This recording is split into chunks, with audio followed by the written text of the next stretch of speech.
পর্দা লাগে না মানে যে এদের সামনে আবার গায়ে শুধু কামিজ পরে উড়না ছাড়া খালি গায়ে টাইট বডি কাপড় পরিয়া তাদের সামনে ঘুরবেন, এটা জায়েজ নাই। যুবক ছেলে, সাবালেক ছেলে, তার সামনে মা কোলের দুধের বাচ্চা আর একটা আছে, তারে দুধ খাওয়ায় স্তন খুলে, আর কলেজে পড়া যুবক ছেলেটা মায়ের স্তন দেখে, এই ছেলে আর মায়ের মধ্যে জেনার গুনাহ লেখা হইতে তালে আছে। বাপের সামনে মেয়েতে নিজের কোলের বাচ্চাকে স্তন খুলে দুধ খাওয়ায়, ভাইয়ের সামনে খাওয়ায়, এরকম কিছু বেহায়া আছে না নাই? কথা বলেন আছে না? কয় যে বাপের সামনে পর্দা কি, শ্বশুরের সামনে এভাবে করতেছে, দাদার সামনে এরকম করতেছে। পর্দা মানে তাদের সামনে পর্দা লাগবে না, মানে তাদেরকে শুধু মুখমণ্ডল দেখাইতে পারবে, মাথার চুলও দেখাইতে পারবে না, হাতের কবজির উপরে দেখাতে পারবে না, কবজির নিচের টুক দেখাইতে পারবে, পায়ের টাকনুর নিচের টুক দেখাইতে পারবে, পায়ের হাঁটু দেখাইতে পারবে না, ছেলেকেও না, ভাইকেও না, ওই 14 জনের কেউকে না। এর থেকে তাদের পর্দা করতে হবে। নারীরও পর্দা, পুরুষেরও পর্দা। পর্দার ভিতরে পার্থক্য রেখেছে আল্লাহ। পুরুষের জন্য বোরকা লাগবে না, নাভির উপর থেকে হাঁটুর নিচ পর্যন্ত এইটুক হলো তার মূল সতর। গা খোলা রাখলে তার কবিরা সগিরা নাই। তবে নামাজের মধ্যে অবস্থা না, নামাজের মধ্যে তার মূল সতর ফরজ এইটুক। শরীরে সুন্নতি পোশাক পরে নামাজ পড়বেন, টুপি পরে নামাজ পড়বেন, পারলে পাগড়ি পরবেন, নামাজের মর্যাদা বেড়ে যাবে। এক শ্রেণীর মুসলমান আছে, এক শ্রেণী ভালো নামাজি মুসলমান, ওরা কয় কি টুপি কি নামাজের অংশ নাকি? টুপি না বললে কি হয়েছে? এই কইতে কইতে এটা না হলে কি হয়েছে, ওটা না হলে কি হয়েছে, কিছুতে কিছু হয়নি। লাস্টে কুমাতি একেবারে জিন্সি টাইট প্যান্ট আর নায়ক মার্কা গেঞ্জি এই পরে নামাজে দাঁড়াইছে। রুকুতি গেলে গেঞ্জিটা এদিক টান খেয়ে সরি চলে আসে, সিজদায় গেলে প্যান্টটা আরো খানিক ওইদিক সরি চলে যায়, ফাঁসার গিরে গুড়ি সম্বার হয়ে যায়। দেখছেন এরকম ভালো ভালো নামাজি? ওই শুরু আছে টুপিতে, এটা না হলে কি হয়, ওটা না হলে কি হয়, সেটা না হলে কি হয়, কিছু না হলে কিছু হয় না, পারে ল্যাংটা হলে কি হয়, যা আবার তাই হয়। কতক্ষণ? নারীদের পর্দা 24 ঘন্টা মাথার থেকে পায়ের তালু পর্যন্ত। বাড়ির মধ্যে ঘরের মধ্যে থাকলে স্বামী স্ত্রী এক জায়গায় এমন মোহে পড়ে গেছে, ওরা দিনে দিন নাস্তা করে যে লন্ডন যাইয়া, নাস্তা করে আমেরিকা যাইয়া, বাড়ি কিছুদিন থাকার পরে পোষায় না, ওই জায়গায় যে হোটেলে যে আমেরিকার নারীদের সাথে রাত কাটায়, তাদের সাথে আনন্দ ভর্তি করে, ওখান থেকে বাজার করে। সৌদির মার্কেটে তাদের বিয়ের বাজার মেলে না, লন্ডন ইংল্যান্ডে যে সেখান থেকে বিয়ের বাজার করে, ফ্রান্স ইটালি অস্ট্রেলিয়া যে সৌদিয়ানদের আরাবিয়ান বিয়ের বাজার সে জায়গা যে করে, তাদের পাচাটা গোলাম হয়ে গেছে। এর কারণে আল্লাহ পাক রব্বুল আলামিন এই জাতির উপরে এই বিপদ চাপায় দিয়েছে। এই মুহূর্তে যদি তওবা না করো তাহলে বিপদের শেষ নাই। উপযুক্ত সময় আসছে। এবার একটা ইস্যু তৈরি হয়েছিল ইসরায়েলকে ধ্বংস করে দেওয়ার। এই ইস্যুতে যদি সব মুসলিম কান্ট্রি এক হইয়া ওই ইসরায়েলকে তাড়াই দিত, ইসরায়েলের পর আক্রমণ করত, একেবারে হারিয়ে যেত, বিটা খালি হয়ে যেত, ফিলিস্তিনদের মূল জায়গা তারা ব্যবহার করতে পারত। কথা বলেন ঠিক কি ঠিক না? এমন একটা নেতা, এমন একটা মানুষ আসতেছে না। সালাউদ্দিন আইয়ুবীর মতো একটা মানুষ পাইতেছি না। আল্লাহু আকবার। নুরুদ্দিন জঙ্গির মতো একটা ডাক দেওয়ার মতো মানুষ পাওয়া যাচ্ছে না। যারা ডাক দিচ্ছে তাদের সাথে কেউ যাইতেছে না। আত্মদ্বন্দ্ব, নিজেদের গ্যাঞ্জাম, শিয়া সুন্নি ভেদাভেদ বাদ দাও, আহলে হাদিস আর মাযহাবি বাদ দাও, সমস্ত দ্বন্দ্ব কলহ বাদ দিয়া মুসলমান নাম আছে কার গায়ে? মুসলমান নামের উপরে আমাদের লড়তে হবে, ঠিক কি ঠিক না? আল্লাহ পাক রব্বুল আলামিন বলেন, মান আমিলা সালিহাম মিন যাকারিন আও উনসা ওয়া হুয়া মুমিন, মান আমিলা সালিহ। এদিক তাকান। প্রত্যেককে আমাদেরকে সকলকে আল্লাহ পাক স্বাধীনতা দিয়েছেন। কোনো কাজে আল্লাহ পাক তাৎক্ষণিকভাবে আমাদেরকে এমন প্রেশার দেয় নাই যে গুনার কাজ করলে আমাকে সেই সময় বিচার করে। বিড়ি যখন খায় আল্লাহ তার মুখটা প্যারালাইসিস করে দেয়, এমন দেয় না। মদ গাঁজা যখন খায় তখন তার মুখরে প্যারালাইসিস করে দেয় না। পরের মেয়ের গায়ে হাত দেয় তখন তার হাতখান্ডে প্যারালাইসিস করে দেয় না। জারি যাত্রা, করসা, গাজীর গান, গুণযাত্রা, বাবার দরবার, খাজার দরবারে যায় যখন আকামের জায়গায়, ওই জায়গা যাওয়ার সময় আল্লাহ ঠ্যাংকান্ডে প্যারালাইসিস করে দেয় না, গাড়িটা অ্যাক্সিডেন্ট করে দেয় না। হিন্দুদের আড্ডা, দুর্গা পূজা, কালী পূজা, সরস্বতী পূজা, লক্ষ্মী পূজায় যখন যাও তখন আল্লাহ তাআলা পা দুটেরে পঙ্গু করে দেয় না। সিনেমা দেখো, বাইস্কোপ দেখো, ফেসবুকে ল্যাংটা ছবি দেখো, তখন আল্লাহ তাআলা চক্ষু দুটো অন্ধ করে দেয় না। প্রেমিকার সাথে লজ্জাজনক প্রেম গল্প করো, আল্লাহ তখন মুখটারে প্যারালাইসিস লাইসেন্স করে দেয় না। চোরা টাকা ডাকাতি করা, ঘুষ খাওয়া টাকা, সুদ খাওয়া টাকা মুখে দাও, তখন আল্লাহ মুখরে প্যারালাইসিস করে দেয় না। নামাজ না পড়লে আল্লাহ ফেরেশতা দিয়ে তাৎক্ষণিকভাবে চাবুক মারে না। এটা আল্লাহ তাআলা দুনিয়ায় স্বাধীনতা দিয়েছেন। আয়াতের মধ্যে তেমনই বোঝা যায়। আল্লাহ পাক বলেন, মান আমিলা সালিহান ফালিনাফসিহি, নেকামল যে করবা তারই লাভ। কথা বলেন, নেকামল যে করবা তার লাভ। নামাজ পড়বা তোমার লাভ, রোজা রাখবা তোমার লাভ, হজ করবা তোমার লাভ, যাকাত দিবা তোমার লাভ, ফরজ আদায় তোমার লাভ, ওয়াজিব আদায় তোমার লাভ, সুন্নতে তোমার লাভ, জিকির ফিকিরে তোমার লাভ, হালাল খাবা তোমার লাভ, জেনা করবা তোমার লস, চুরি করবা তোমার লস, অন্যায় করবা তোমার লস। যার যার গুনার বোঝা তাকেই বহন করে নিয়ে যেতে হবে। আল্লাহ তাজিরু ওয়াজিরাতুম বিজরা উখরা, একজনের গুনার বোঝা আল্লাহ পাক আর একজনের কাঁধে উঠায় দেবে না। মানি তাদা ফাইন্নামা ইয়াহতাদি লিনাফসি, হিদায়াতের একটা বেনিফিট আছে, হিদায়াতের একটা প্রতিদান আছে। আল্লাহ পাক হিদায়াতের প্রতিদান রেখেছেন। আল্লাহ নিজেই বলেন হাদিসে কুদসি, আদাতুল ইবাদিয়াস সালিহিন মা লা আইনুন রাআত ওয়ালা উযুনুন সামিআত ওয়ালা খাতারা আলা কলবি বাশার। হে আমার প্রাণপ্রিয় যুবক, আমার পর্দার আড়ালের যুবতী মা ও বোনেরা, কান লাগায় শুনে নে। আল্লাহ পাক নিজেই বলেন, আমি আমার নেককার ইমানদার আমল করনেওয়ালা বান্দাদের জন্য জান্নাতের মধ্যে তৈরি করে রেখেছি মালা আইনুন রাআত, এমন এমন নিয়ামত জীবনে কোনোদিন চোখে দেখিস নাই। দুনিয়ায় যত বড় আলিশান বিল্ডিং দেখো, যত বড় কারুকার্য করা বিল্ডিং দেখো, যত বড় রাজা বাচ্চাদের সুসজ্জিত বিল্ডিং দেখো, যত অত্যাধুনিক দেশ বিদেশের ফার্নিচার দিয়া তুমি সাজানো গোছানো বাড়ি দেখো, ওরে জান্নাতের কোনার কোনাও না। গোটা দুনিয়ার সব মিলাইয়া আল্লাহ পাকের নজরে জান্নাতি মানুষের জান্নাতের ভিতরে, জান্নাতের মধ্যে লাঠি রাখলে, হাতের লাঠিটা রাখলে যতটুক জায়গা দখল করে, দুনিয়ার সব কিছু মিলাইয়া অতটুক জায়গার দামও হবে না। নামাজি যুবক, এ পর্দা করে যুবক, ন্যায়ের প্রতি তুই আন্দোলন করা যুবক, হক নিয়ে লড়নেওয়ালা যুবক, সমাজের সকল প্রকার কুসংস্কারকে তুমি দূর করার আন্দোলন করছো, সংগঠন করেছো, তোমার মতো যুবকের জন্য সুস্বাগতম দিয়ে রাখছে আল্লাহ নবী। নবী পাক বলেন, শাবুন নাশা ফি ইবাদাতিল্লাহ, আরশে আজিমের নিচে বসাইয়া আমি নিজ হাতে হাউজে কাউসার তোর গালে উঠায় পান করাইব। আর আল্লাহ পাক তোকে আরশে আজিমের নিচে বসাইয়া নিজ হাতে 500 বছর জান্নাতি খানা খাওয়াবে। একটু কন্যা সুবহানাল্লাহ। ও যুবক, তোমার জন্য এই পুরস্কার তোমার জন্য হাতছানি দিচ্ছে। আসো যুবক, আল্লাহ নবী আল্লাহ পাক বলেন, তোমার জন্যই তৈরি করে রেখেছি মালা আইনুন রাআত, এমন নিয়ামত জীবনে চোখে দেখো নাই, ওয়ালা উযুনুন সামিয়াত, জান্নাতের পূর্ণ বিবরণ এই পর্যন্ত কেউ দিতে পারে না আল্লাহ নবী ছাড়া। আল্লাহ নবী জান্নাতের বিবরণ দিয়েছেন, সাহাবায়ে কিরাম সব ধরে রাখতে পারেন নাই। জান্নাতের বিবরণ কেউ বলতে পারবো না। ওয়ালা উযুনুন সামিয়াত, কেউ কোনোদিন তার বর্ণনা শোনো নাই। ওয়ালা খাতারা আলা কলবি বাশার, বললে তোমার মেনে নিতেও কষ্ট হবে, তোমরা যদি দুই একটা বলা হয় তোমার মানতেও কষ্ট হবে। এত সুন্দর কি করে সম্ভব? তবে সব সত্য না মিথ্যা? আছে না নাই? আরে বিশ্বাস হয় না রে আল্লাহ। আছে আছে, লোভ হয়, যাবেন। হাদিসে আসছে আল্লাহ নবী বলেন, জান্নাতি হুর, এই যুবক দুনিয়ার সামনে গিয়ে পিছনে পিছনে ঘুরিয়ে বেড়াও, জান্নাতি হুর একজনে যদি মুখেতে একটু লালা এই আমাকে পদ্মা নদীতে বেলায় দেয়, তাহলে এই নদীর সাথে সাগর, বঙ্গোপসাগরের সাথে ভারত সাগরের সাথে আরব সাগর, তার সাথে ওই সাগর, তার সাথে ওই সারা দুনিয়া সাগরে জয়েন্ট আছে না, আলাদা আলাদা নাম রাখছে আঞ্চলিকভাবে, বাকি সব মিলেতে এক সাগর। সারা দুনিয়ার সম্পূর্ণ পানি মধুর চাইতে মিষ্টি হয়ে যেত। লাও বাদাকাত ফিল বাহরে লাকানাত আহলা মিনাল আসাল। সুবহানাল্লাহ বলবেন না? আগামীকাল সকালবেলা বলবেন, এমনই কন সুবহানাল্লাহ। বিশ্বাস করতে পারতেছি না তার সুবহানাল্লাহ কই কি রে। আমাকে মধুকালী সুগার মিল, ওই দর্শনা সুগার মিল, কেরু, তারও বাংলাদেশে সারা দুনিয়ার যত সুগার মিল আছে সব সুগার মিলের সুগার চিনি এই খালি মধুমতি নদীতে কামারখালী ব্রিজের ওই জায়গা যদি ডালে, তাতে কি আমাকে এক গাঙ্গের পানি মিটিয়ে বানাতে পারবে? আর এক বিটি একটু স্যাপ ফেলা দেবে, তাতে বলে সারা দুনিয়ার পানি মধুসে মিটি হবে। এই ভাও কথা বললে তো সুবহানাল্লাহ করতে পারতেছি না। জোরে কন্যা সুবহানাল্লাহ।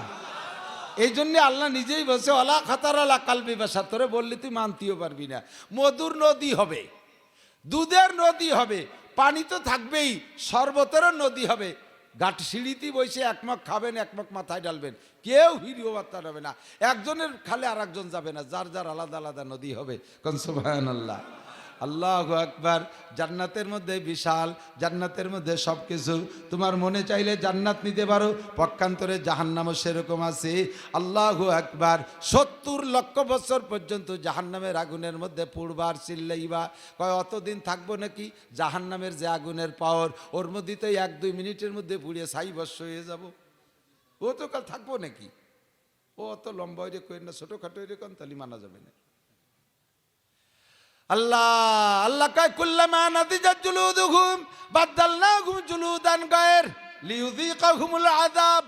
প্রত্যেক মুহূর্তে মুহূর্তে তোমার গায়ের রক্ত মাংস জাহান্নামের আগুনে পুড়ে কষায় নিয়ে যাবে, সেকেন্ডের মধ্যে আর একটা নতুন দেহ তৈরি হবে। কেন? কয় কেন এরকম করা হবে? কেন? একটা দেহের উপরে দীর্ঘক্ষণ যদি শাস্তি দেওয়া হয়, তাহলে ওই দেহের মধ্যে সহনীয় ভাব এসে যায়, একটু বেবোধ বেবোধ ভাব হয়ে যায়, অজ্ঞান অজ্ঞান ভাব হয়ে যায়, তখন আর মারির আঘাত টের পায় না।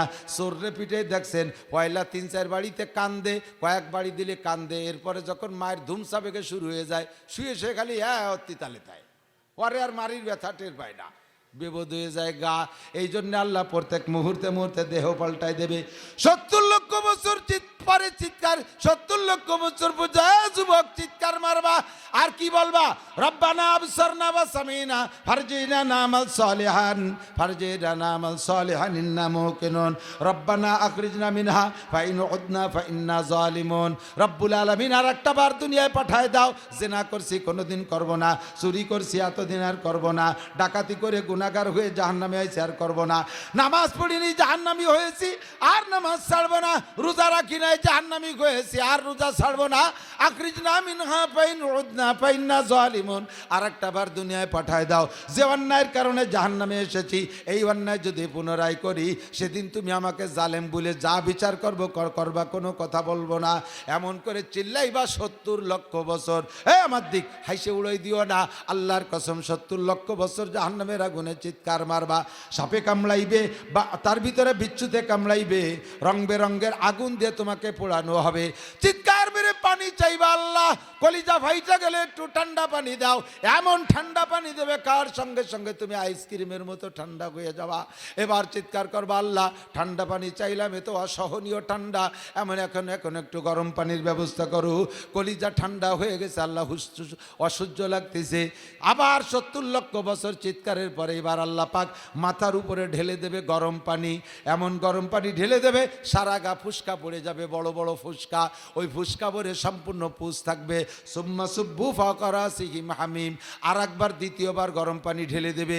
এই গরম পানিতে ফুসকাগুলো ফাইটা ওর ভিতরে যত পুষ ছেলে এগুলো বের হইয়া একটা ড্রেন দিয়ে যে একটা গর্তের মধ্যে জমা হবে, ওই গর্তটা একটা জাহান্নামী পাত্র, ওর নিচে আগুন দিয়ে জাল দেবে। জ্বালাইতে জ্বালাইতে যখন ওই পুজের ভিতরে আগুন ধরে যাবে, পুজের মধ্যে দেখেন অনেক সময় রান্না করতে গেলে যদি বেশি জাল হইয়া যায়, কড়াইয়ের মধ্যে কিন্তু আগুন উঠে যায়, এমন ঘটনা ঘটে। ওই কড়াইয়ের মধ্যে আগুন উঠে যাবে, মনে হয় যেন পুজ না ভিতরে সম্পূর্ণ আগুন। এবার ওরা তো ঠান্ডার যন্ত্রণায় গরম পানি চাইতেছে, এই গরম পানি গরম পুষ, আগুনওয়ালা পুষ তাদের খাইতে দেওয়া হবে। এই পুষ খাওয়ার সঙ্গে সঙ্গে নাড়ি ভুড়ি সব পিছনের রাস্তাতে গলে গলে বের হবে। নারীদের এমন হবে। আর এরপরে নারীগুলোকে মাথার চুলকে বেঁধে রাখা হবে। জাহান্নামের মধ্যে একটা বিশাল রড দিয়ে সেই রডের সাথে চুল পেঁচায় ঝুলোই রাখা হবে। নারীদের শরম গায়ে এই পুষ বের হবে, নারী বুড়ি পয়সা। নবী পাক বলেন, আমি নিজে দেখে আসি 2 শ্রেণীর মানুষ ওই পুষগুলো জিব্বে দেখাইতেছে, আমাকে আল্লাহ অ্যাডভান্স করে দেখাই দিয়েছে। নারীদের শরম গায়ে বের হওয়া পুষ 2 শ্রেণীর মানুষ খাইতেছে। আমি জিজ্ঞেস করলাম, জিব্রাইল নারীরা বা কারা, পুরুষ বা খারা? জিব্রাইল জবাব দিলেন, নারীদের পরিচয় হুন্নাস জুনাত, এরা হলো ব্যভিচারিণী নারী, এরা জেনাখোর নারী, পয়সার বিনিময়ে জেনা করেছে, আনন্দের বিনিময়ে জেনা করেছে, বিভিন্ন পার্কে যে জেনা করেছে, বন্ধু বান্ধবের মনোরঞ্জনের জন্য জেনা করেছে। এই জেনাই তাদের স্বভাব, তওবা করার সুযোগ পায় নাই, ইন্তেকাল হয়ে গেছে। কোটি কোটি বছর তাদের এই শাস্তি খাচ্ছে যারা, তারা কারায়? এই নারীদের শরম গায়ে বের হওয়া পুষ খাইতেছে, এরা কারা? জিব্রাইল জবাব দিলেন, হুজুর আপনার এই উম্মতের মধ্যে একদল হলো অগুমুজ্জানি, জেনাকর পুরুষ, তওবা করে নাই, জেনা করেছে, সেই অবস্থায় তার ইন্তেকাল হয়ে গেছে। 2 নম্বরে অগুম শারিবুল খামার, আপনার উম্মতের গাঁজাখোর, গাঁজাখোর, এবাখোর, এই দিও না, এমনি জায়গা বিল্ডিং ফিল্ডিং এর কারণে শব্দ প্রতিধ্বনি করে। গাঁজাখোর, এবাখোর, ফেন্সিডিল কর, হিরোইন কর, নিশাখোর যত আছে বন্ধ করেন। এই মানুষগুলোর বিচার কোটি কোটি বছর এই পচাপুচ খাইবা। যেমন জান্নাতের সুসংবাদ তেমন জাহান্নামের দুঃসংবাদ। ও যুবক, বিশ্বাস কর, এমন লোকের বক্তব্য যেই লোকটা কোনোদিন মিথ্যা বলে না। আবু জাহেল পর্যন্ত যাকে আলামিন বলতে বাধ্য। আমার নবী, আপনার নবী কথা বলেন ঠিক কি ঠিক না? বিশ্ব নবী কখনো কি মিথ্যা কথা বলেছেন? আমার নবী মেরাজ থেকে এসে বর্ণনাগুলো দিয়েছে। কাজেই তুমি বিশ্বাস করো, ফামান শাআ ফালইউমিন ওয়া মান শাআ ফালইয়াকফুর। যার মনে চায় বিশ্বাস করো, যার মনে চায় না বিশ্বাস করো না। যার মনে চায় মানো, যার মনে চায় না মানো না। মানলে তোমার লাভ, না মানলে তোমার লস। হিদায়াত পাইলে তোমার লাভ, আর গুমরাহ হইলে তোমার লস। আল্লাহরও কিছু আসে যায় না, নবী পাকের কিছু আসে যায় না, উলামায়ে কেরামেরও কিছু আসে যায় না। নবীকে আল্লাহ পাক নিজেই বলেছেন, লাস্তা আলাইহিম বিমুসাইতির ওয়া মা আলাইকা ইল্লাল বালাগ। আপনার দায়িত্ব পৌঁছাই দেওয়া। আপনি তাবলীগ করবেন, পৌঁছাই দেবেন। আপনার আমি দারোগা বানাই পাঠাইনি যে পিটাই পিটাই সোজা করবেন। নবী পাকও যেমন মিঠে মিঠে ভাষায় পৌঁছাই দিয়ে গেছে, আমরা এরকম মিষ্টি মিষ্টি ভাষায় পৌঁছাই দেই। এবার আপনার দায়িত্ব, আমালাইন ইল্লাল বালাগ, দায়িত্ব ছিল পৌঁছাই দেয়া। ফামান শাআ ফালইউমিন ওয়া মান শাআ ফালইয়াকফুর। আল্লাহ পাক বলেন, মান আমিলা সালিহাম মিন যাকারিন আও উনসা। এ ভাই, ইবাদত বন্দেগীর দায়িত্ব শুধু পুরুষের? আল্লাহ কথা কয় না। নামাজ শুধু পুরুষের? রোজা শুধু পুরুষের? হজ যাকাত পুরুষের? শরীয়তের সব বিধিবিধান নারী আর পুরুষ দুই দিকে ভাগ। তবে সৃষ্টি কৌশল হিসেবে আল্লাহ তাআলা যেহেতু দুইটা জাতি বানাইছে, দুইটা জাতির শরীয়তের কিছু কিছু বিধানে একটু পার্থক্য আছে, সিস্টেমে পার্থক্য আছে। বোঝে নাই কথা?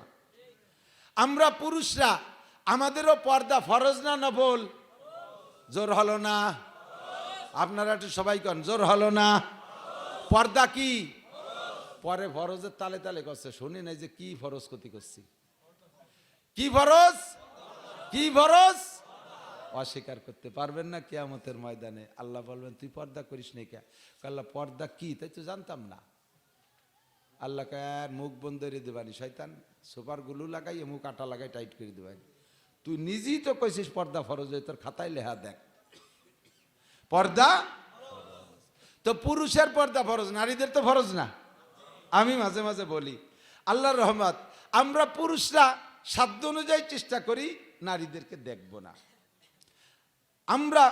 আমরা দেখতে ইচ্ছা না করলে না দেখতে পারি, এবং আমাদের না দেখার ব্যাপারে বেশ কিছু মহিলারা সহযোগিতাও করে। বোরকা পরে থাকলে আমরা দেখতে পারি না, ঘরের ভিতরে থাকলে আমরা দেখতে পারি না, বেড়ার আড়ালে থাকলে আমরা দেখতে পারি না।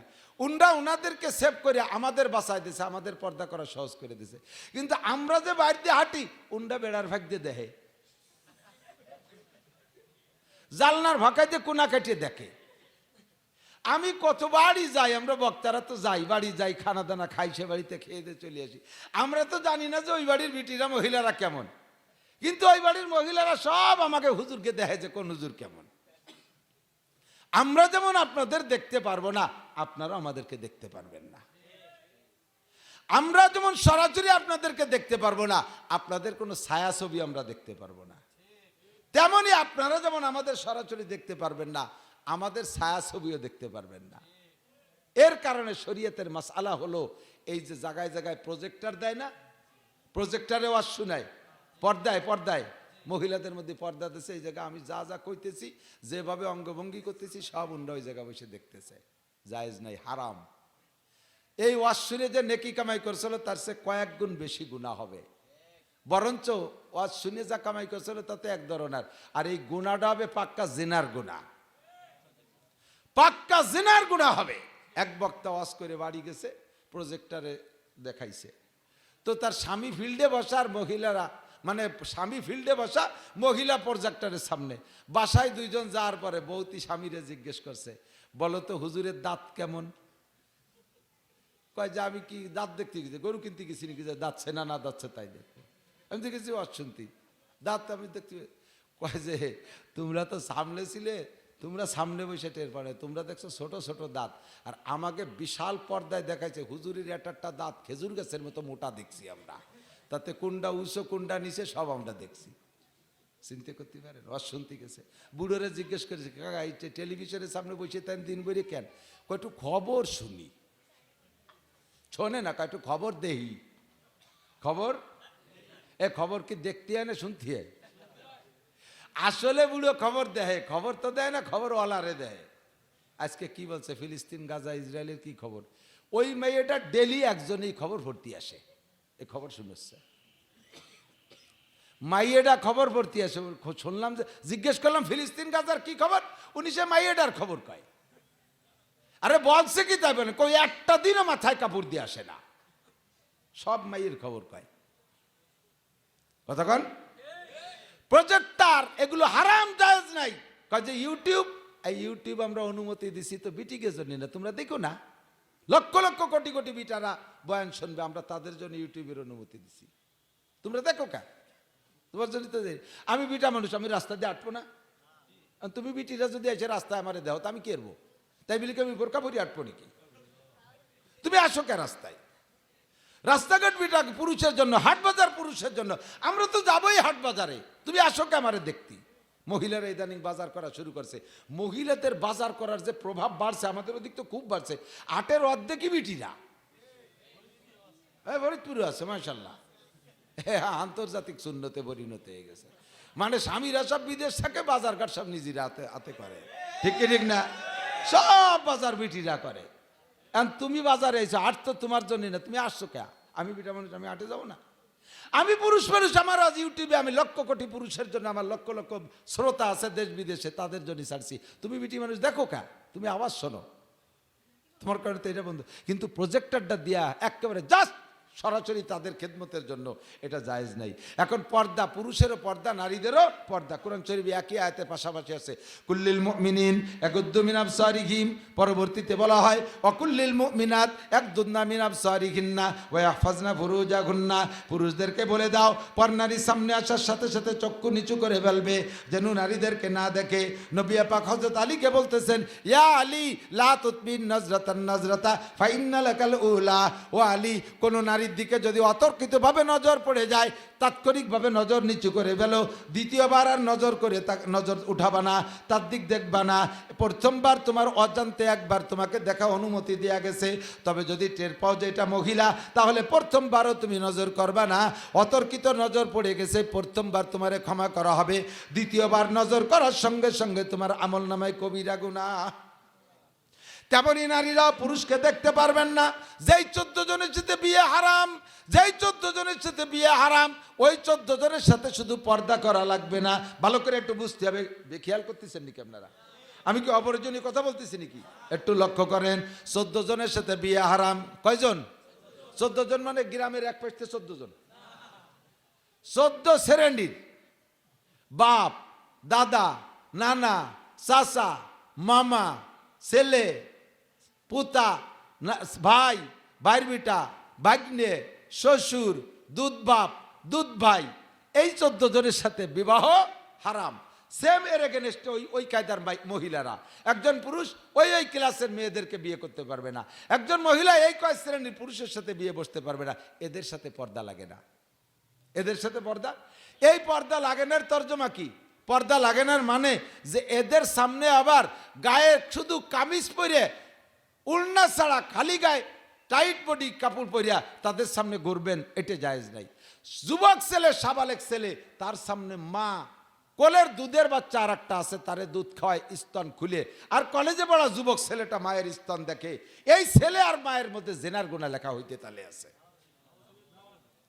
বাপের সামনে মেয়েতে নিজের কোলের বাচ্চাকে স্তন খুলে দুধ খাওয়ায়, ভাইয়ের সামনে খাওয়ায়, এরকম কিছু বেহায়া আছে না নাই? কথা বলেন আছে না? কয় যে বাপের সামনে পর্দা কি? শ্বশুরির সামনে এভাবে করতেছে, দাদার সামনে এরকম করতেছে।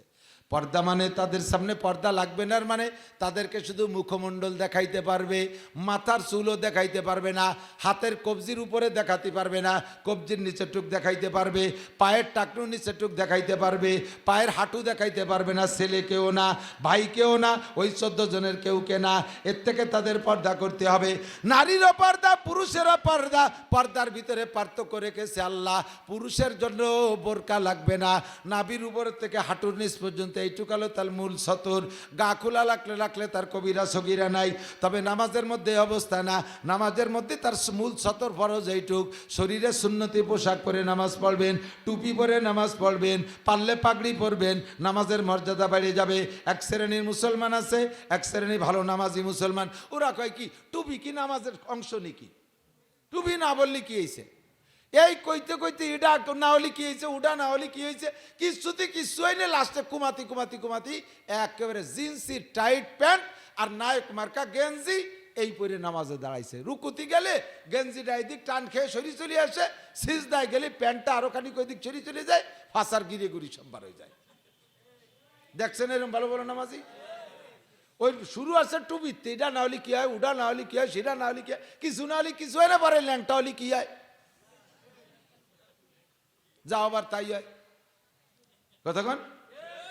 নারীদের পর্দা 24 ঘন্টা মাথার থেকে পায়ের তালু পর্যন্ত। বাড়ির মধ্যে ঘরের মধ্যে থাকলে, স্বামী স্ত্রী এক জায়গায় থাকলে সেটা ভিন্ন কথা। বাড়ি বাকি অন্য সকলের সামনে আপনাকে মুখ, হাতের কবজি, পায়ের টাকনু নিচে খুলতে হবে। তাহলে পুরুষ আর নারীর পর্দার মধ্যে পার্থক্য আছে। পুরুষের সতর আর নারীর সতর আলাদা, ঠিক না? নামাজের মধ্যে এরকম পার্থক্য আছে, প্রত্যেকের আলাদা আলাদা। পুরুষের নামাজের ভিতরে ছানা বানতে হবে নাভির নিচে। কোন জায়গা? কানে উলো দিতে হবে, হাতটা এরকম টান টান করে। রুকু করতে হবে হাতকে টান টান করে। সিজদা দিতে হবে, সিজদা বগলের নিচে ফাঁকা থাকতে হবে, পেটের নিচে ফাঁকা থাকতে হবে। মহিলাদের সম্পূর্ণ ব্যতিক্রম। মহিলারা ছানা বানবে বুকের উপরে। কোন জায়গা? আর পুরুষরা কোন জায়গা? একটু কোন জায়গা? নাভির নিচে। কেন? কয় কি দুইটাই হাদিস আছে, সহি হাদিস দুইটা। বুকের পর ছানা বান্দার হাদিস ও সহি হাদিস, নাভির নিচে ছানা বান্দার হাদিস ও সহি হাদিস। এখন আমার একদল ভাইরা আছে, তারা নারী পুরুষ সবাই রেদে বুকির উপরে ছানা বান্ধাচ্ছে, ঠিক না?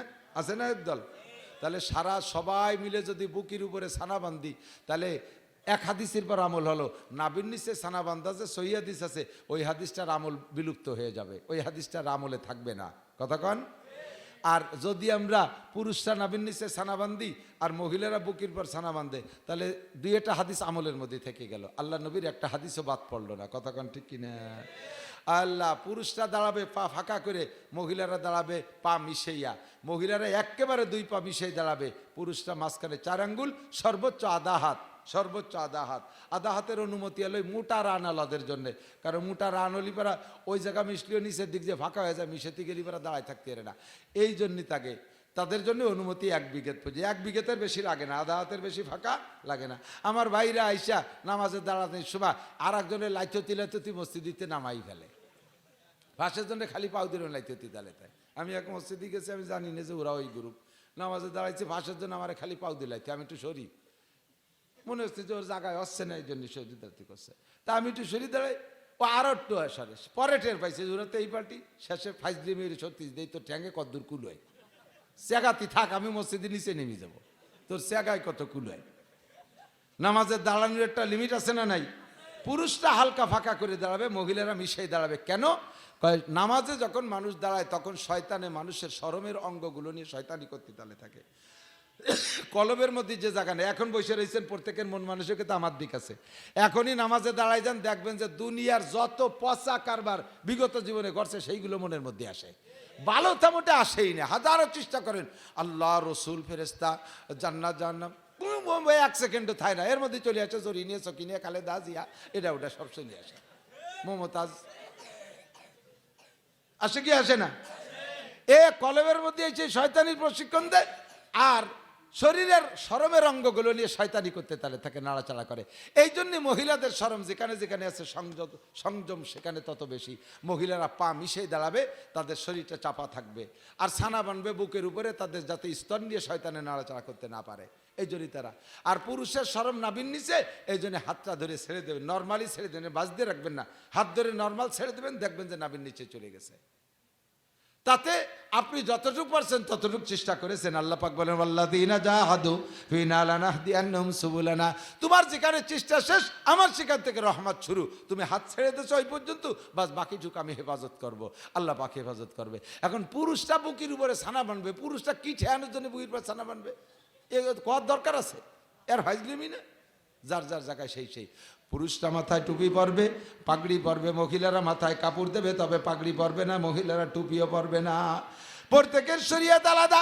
পুরুষের রমজানের রোজা রাখে, সুস্থ পুরুষ সারা জীবন ভরে 30 রোজা 29 রোজা রমজান যেমন হয় তা রাখতে পারে। মহিলারা সকালে ঘর পর থেকে যদি শরীর সুস্থ থাকে, তাদের মাসিক স্রাব যদি নিয়মিত হয়, তাহলে কোনো মহিলা 55 বছর বয়সের আগ পর্যন্ত, তাদের 55 বছর বয়সের আগ পর্যন্ত সারা রমজান কোনো দিন রোজা রাখতে পারবে না। 2টা 3টে 5টা রোজা নষ্ট হয়েই যাবে, নষ্ট তাদের হয়েই যাবে। রোজা তাদেরও ফরজ, আমাদেরও ফরজ। প্রত্যেকের রোজার মধ্যে কিছু পার্থক্য পাওয়া গেল। কথা বলেন ঠিক কি ঠিক না? পুরুষে ইমামতি করবে, মহিলারা নামাজে ইমামতি করতে পারবে না। পুরুষে ঈদের নামাজ পড়বে, মহিলারা ঈদের নামাজ পড়তে পারবে না। পুরুষরা জুমুর নামাজ পড়বে, মহিলারা জুমুর নামাজ পড়বে না। পুরুষরা তারাবির নামাজ জামাতে পড়বে, মহিলারা যাইতে পারবে না মসজিদে। ওরা নামাজ পড়বে ঘরে। যত তারা নির্জনে ইবাদত করবে তত তাদের নেকি বেশি। আর পুরুষের ইবাদত যত ওপেন ফিল্ডে বড় জামাতে হবে তত তাদের নেকি বেশি। জান্নাত পুরুষের জন্য, জান্নাত নারীদের জন্য, জাহান্নাম পুরুষের জন্য, জাহান্নাম নারীদের জন্য। আমি শুনেছি আমার আগে যে হুজুর বলেছেন,